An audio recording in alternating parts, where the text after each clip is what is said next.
the doctors, and all the academics and non-academic staff of Odessa Research University, both in India and USA.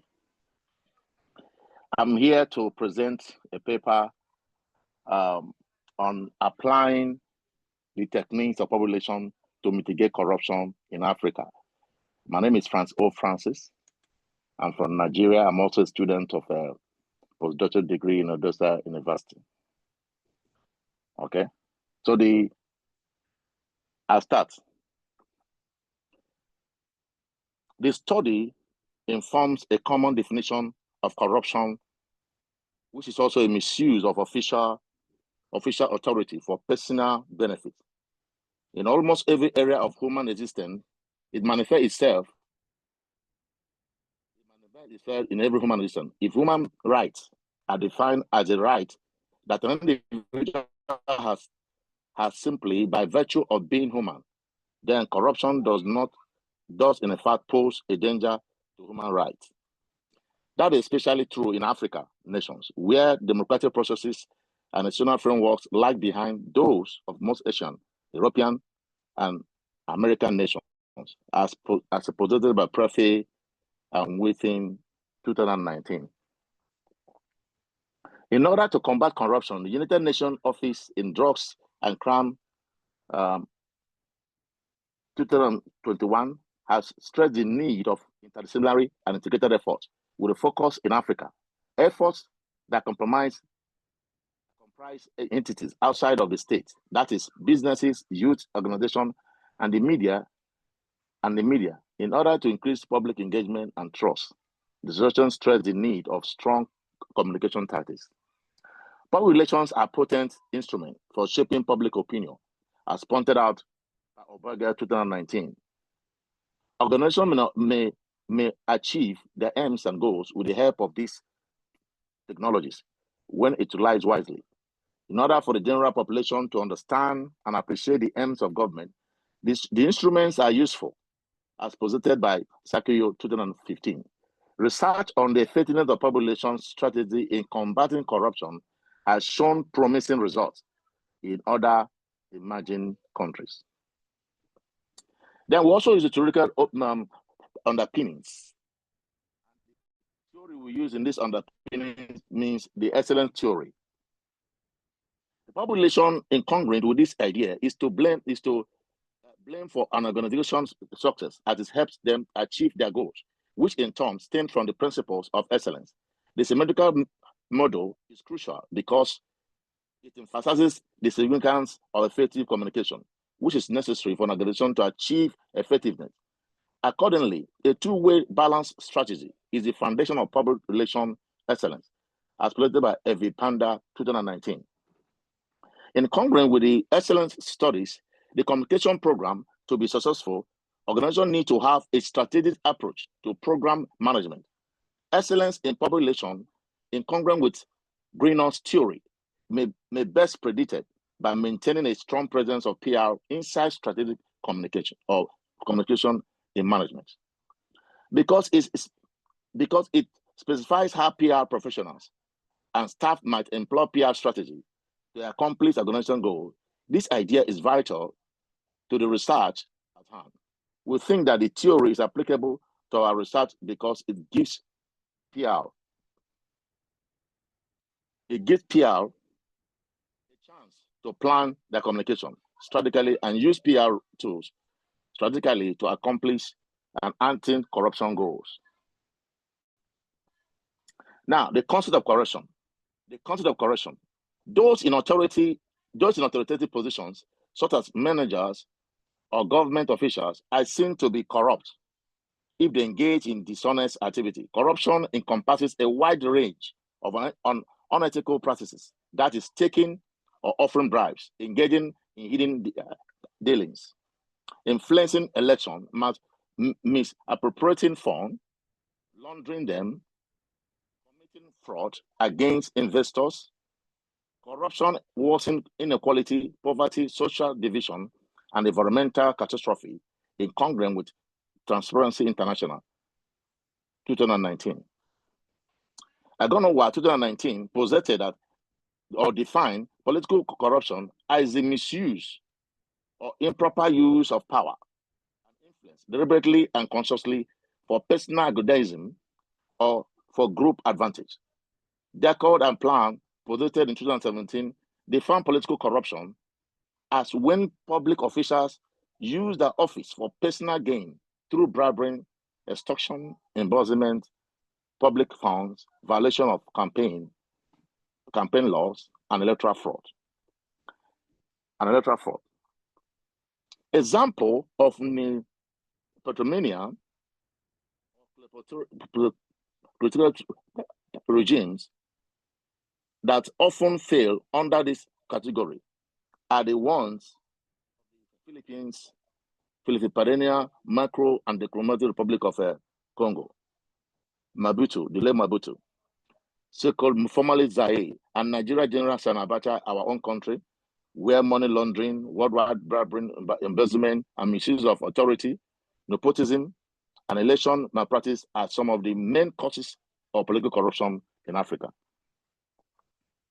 Now, when I come to national legal framework for combating corruption, we selected it from Africa. We use what they call comparative advantage or comparative analysis in all the 4 countries in Africa.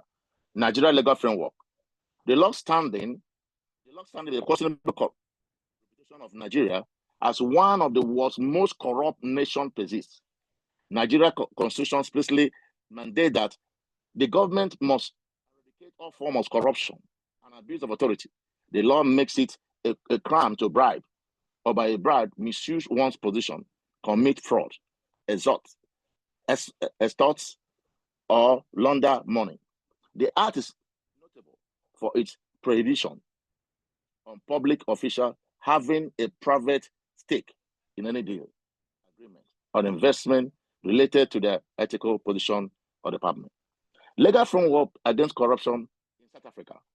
In South Africa has enacted national legislation and regulation to combat corruption, as stated in the Constitution. The goal of passing legislation such as public finance management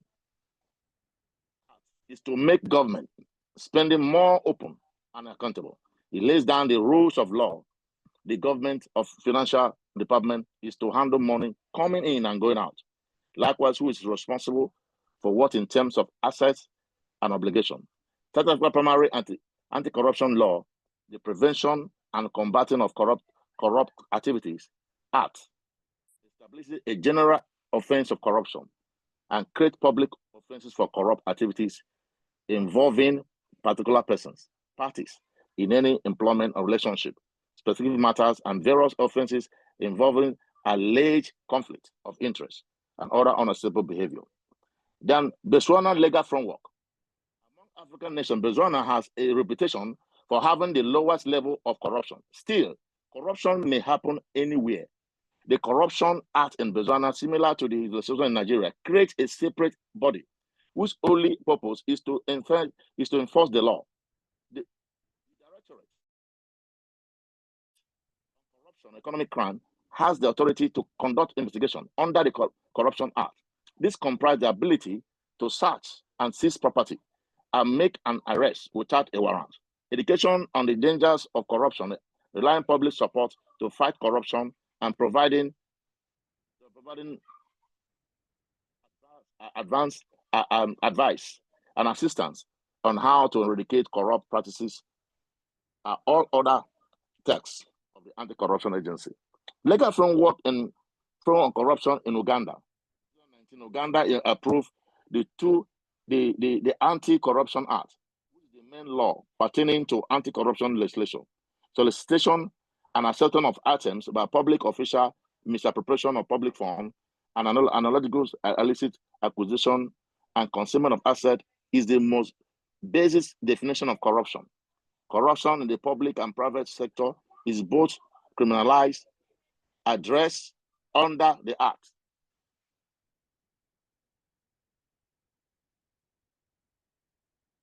Under the Act.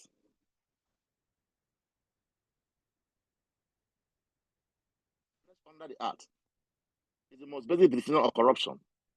Corruption in the public and private sector is both criminalized, and addressed under the Act, according to Section 21, Sub 1 of the Whistleblowers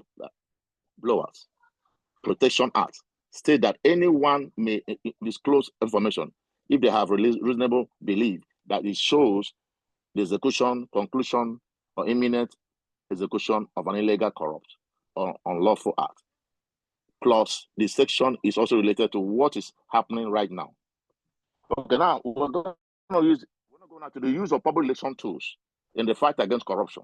In the battle against corruption in Africa, public relation tactics are inevitably helpful, according to Adelebo 2021, who claim that the use of innovative communication tools can be useful in reducing corruption. However, public relation instruments remain the most basic means of making a difference due to the nature and complicity of corruption has made it challenging to eradicate, particularly in Africa. You also said that public relation tools, billboards, advocacy visit, brand and shirt, radio, television, jingle programs, sponsorship, or specialized among the communication strategy utilized by the ICPC in the fight against corruption in Nigeria, in congruence with research by Chika and Oliver 2017. However, due to the number of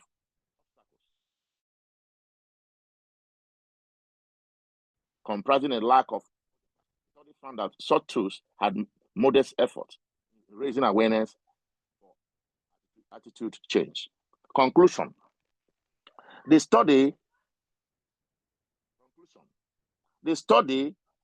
evaluated the use of public relations in the fight against corruption in Africa. Public relation strategy should be an effective weapon in the fight against corruption in Africa. In congruence with the research, similarly, investigations show that public relations strategies are often used in the fight against corruption in Africa.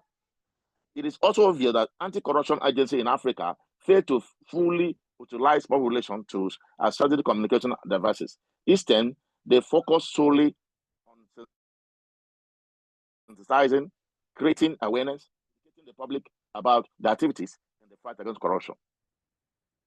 Publicity surrounding the government arrest, detention, prosecution, and criminals generated the resolve that these measures are very effective in the fight against corruption, which is clearly not the use.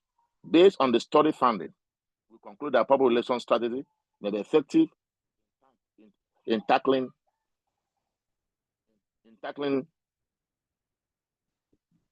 corruption-related problems in African nations. Thank you so much for listening and for hearing. Thank you, Doctor, so much for your patience. I rest my case here. Thank you, sir. Thank you. Thank you so much, Francis, for such a wonderful presentation. Very intriguing, very important topic, not only for some countries, but it's a global issue.